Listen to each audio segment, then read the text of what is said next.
Welcome to Fairy Tales You Shouldn't Read, the stories that whisper something familiar, then lead you somewhere strange. Here, heroes don't always make the right choice.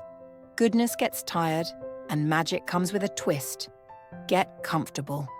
It's time to begin. Birds of Dreams. There once was a land, and in that land, a city. Ordinary at first glance, stone buildings, narrow alleys, street lamps glowing yellow at night like boiled eggs. People in the city lived calmly, very calmly. One might even say, too calmly. But there was one strange thing they all had in common. Each person was born with a hole in their heart, not in the figurative sense, literally, right in the center of their chest. A round hole, always covered with a button, a patch of cloth, or just a scarf. Everyone was used to it. It had been that way for generations. And if anyone asked, why? Logically, the answer was always, why question it, if life goes on anyway? There were no dreams in the city. Children didn't want to become astronauts, bakers didn't bake crusty bread, and music was played strictly for educational purposes. If someone happened to smile without a reason, they were considered strange. Come on, work awaits, a mother would say to her son who lingered by the window. I was just watching the leaves fall, he'd answer. Don't be silly, leaves fall every year. Nothing new about it. And everyone agreed. Because with a hole in your heart, dreams didn't stick. They flew out like sparks from a chimney. Until one morning when birds appeared in the sky above the city, no one knew where they came from. They were incredibly bright, violet with gold, turquoise with flaming tails, blue with rainbow wings. And they sang in such a way that even the oldest accountant stopped in the middle of the street and, for a moment, forgot where he was going. What's that? The barber asked nervously. Very suspicious, agreed an old lady in the cabbage line. People eyed the birds with suspicion, but there were some who couldn't look away, especially a young woman named Elena.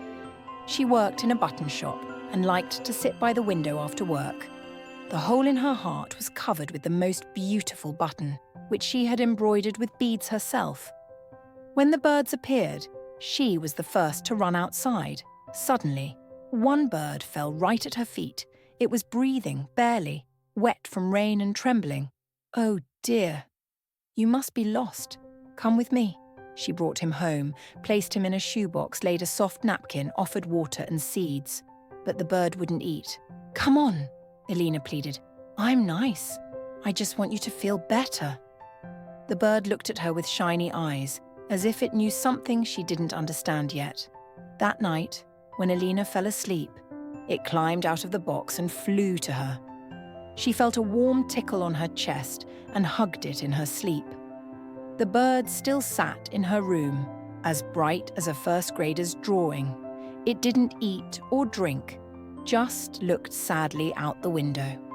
Come on, little one, the girl whispered, placing yet another tiny bowl of seeds. I even put on cartoons for you, read you fairy tales, gave you a cozy sock. Why are you fading? The bird didn't respond, just curled even tighter into a fuzzy ball. And then the girl, not knowing why, gently pressed the bird to her chest, right where the hole was. And something strange happened. No fireworks, no magic, just pop, and the bird was gone. Oh no, the girl jumped up. Did I swallow it? But instead of sneezing feathers, she suddenly smiled.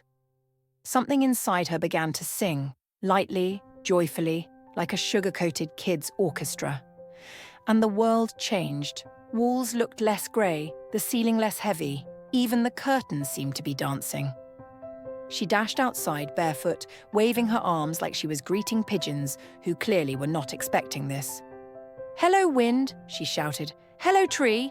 Hello, Aunt Zena.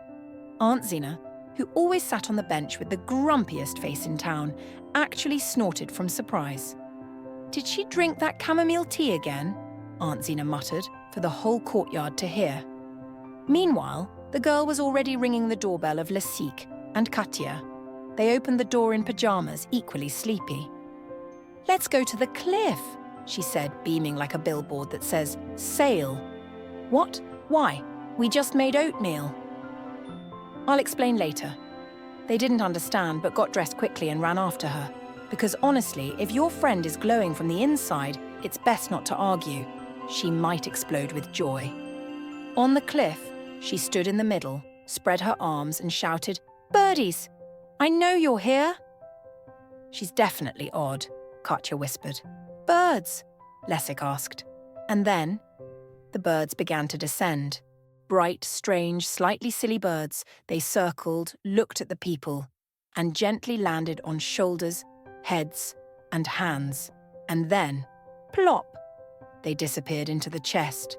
"Hey!" Lessig shouted. "What was that?" "It went inside me. It's living in me. I'm chirping from the inside."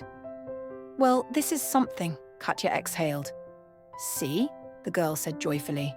"They're meant to fill the emptiness inside our hearts." "How's that?" asked Lessig. "Like, I'm half parrot now. Half a person who finally feels something," she smiled. "Oh, wow, that's awesome," Lessig shouted. I think I love laughing."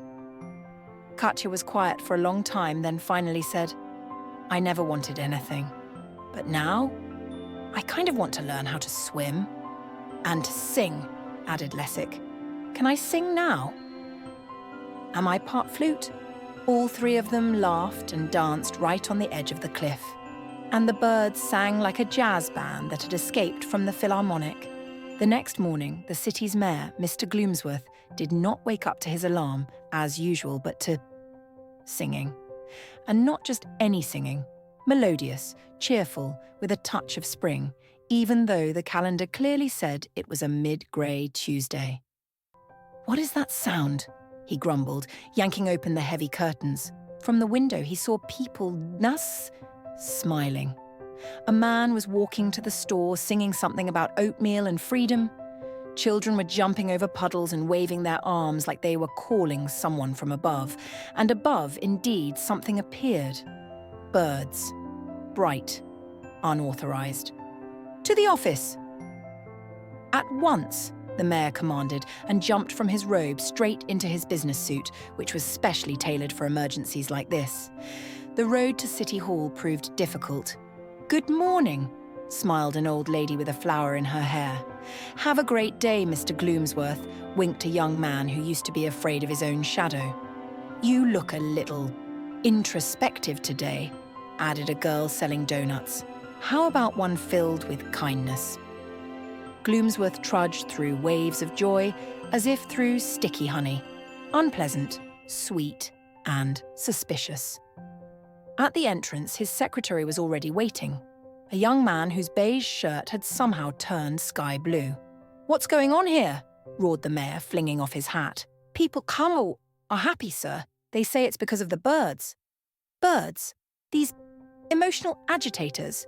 Did they get a permit to influence hearts?" "Well, not exactly. But someone said a bird touched their heart. And they remembered wanting to be a violinist. And one lady started embroidering towels with poems. Her cat cried with joy." "Enough," shouted Gloomsworth.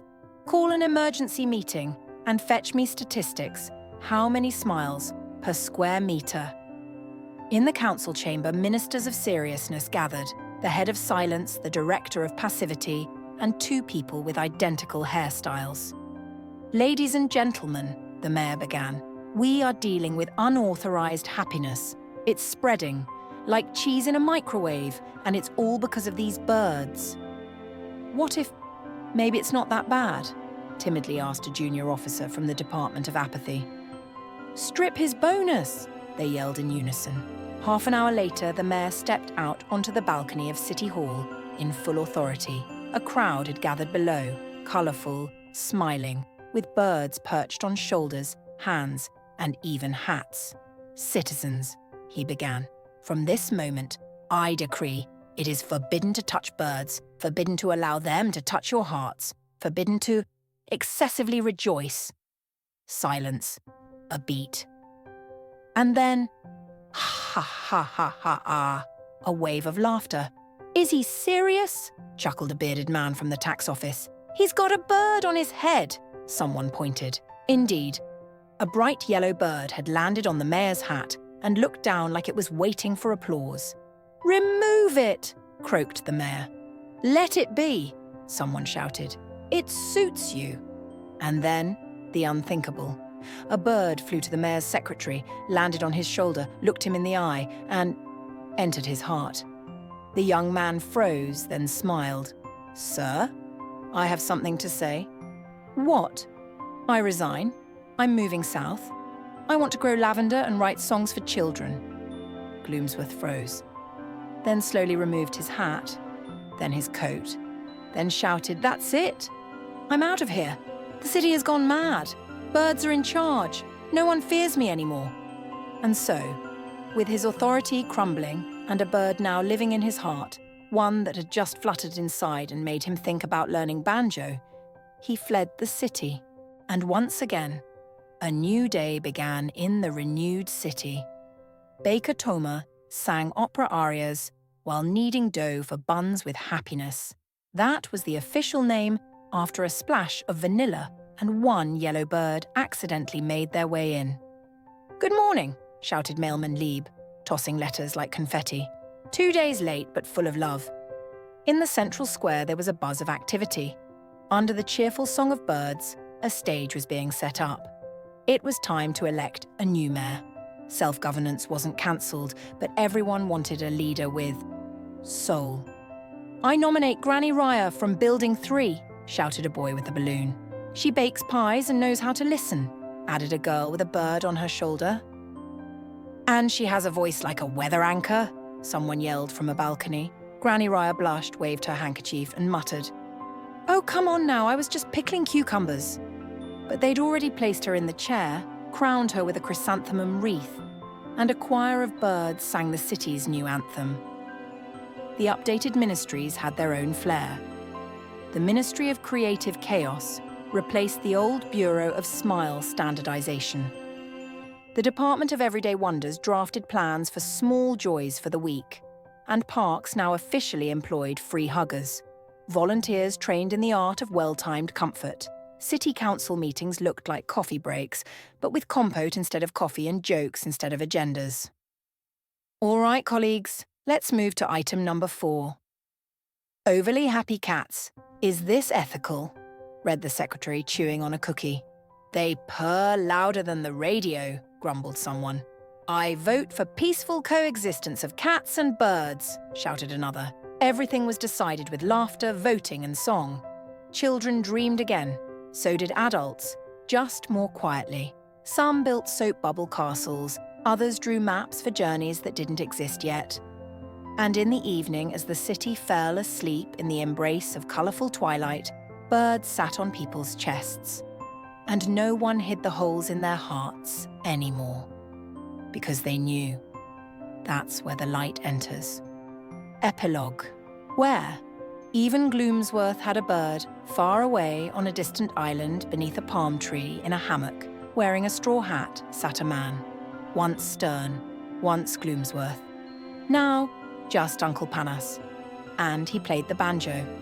"Ding dong, boom bam," he hummed along. Well now, it really did work, that bird. In his heart lived a little chirper. Yellow, round, slightly clueless, but with a strange ability to spark warm thoughts. "And let it sing," smiled Panas. We often learn to keep our hearts closed because it's safer, proper, or less silly. But real strength isn't in being protected. It's in opening up, in letting something good, even something unknown and a little feathery, settle inside. Maybe that hole in your heart isn't a flaw.